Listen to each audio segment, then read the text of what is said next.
Hi, this is Ron, and I'm here with... Hi, Ron. Yaroslav. And we were just talking through on SharePoint 2010. I was asking you, you've done a million of these projects, what are the most commonly used web parts that you're always putting on every single project? And then we asked the opposite of that too. I was asking you, like, okay, what do you never? What's the least, right. So what are the most commonly used web parts that you're putting up there?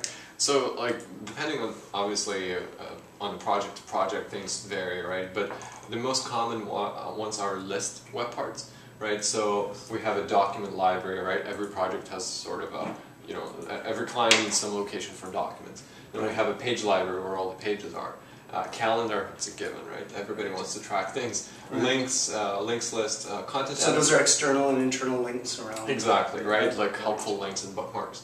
Content editor is where we put content on a page, right? So that's where we're just putting text up on. Text on a page, right? Anytime you want to have a text on, you use content editor. Announcements, right? It's a given. People want to know. Right. So when I look at this with a fresh face, the first thing I think is, okay, document library, I get that. Those are my set of documents that I'm putting up. Yeah. Calendar, I get it. Links, find links to other places on the site. Content, I'm putting text up on my SharePoint site. Announcements, a place to put company announcements, that's great. But why would I want a page library? So, where would I put the page library typically? Right, so page library is one of those default out-of-the-box libraries where, so every time you want to create a new page, let's say you want to create a policy page, right. And you know, you create a new page, or you have a new news release, right? So you would create a new page for a news release. And that would be stored in a page library and rolled up potentially either to the top. The page library is typically hidden then? Yes. Okay. Yeah.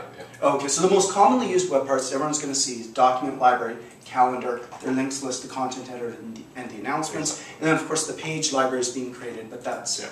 Okay, that's the line. And so what web part, after a million projects, are you rarely ever putting on a SharePoint site? Again, it's one of those case-by-case basis, and there's some big push on the media content in SharePoint 2010, so hopefully that will grow, but right now the least commons are video and picture web parts. Tag cloud, it's pretty neat to see the tags. You know, tags is a new 2010 feature, so it's probably going to be more often used, but tag cloud is at least forms. Rarely you want to have a form, people to see the form right on the home page or anywhere and submit the form right there. So that's a little bit less commonly used. And Outlook web parts, I have never seen that used. So those are web parts. The Outlook one seems a bit confusing to me, because why would I bother putting the Outlook web part up there if I've got Outlook on my machine? Exactly. Why would you put an inbox? The forms thing too, most companies are probably going to have their forms in spreadsheets or something. Or in separate document libraries. In a separate document library. Rather than submit. And the tag cloud, I do find that useful for searching.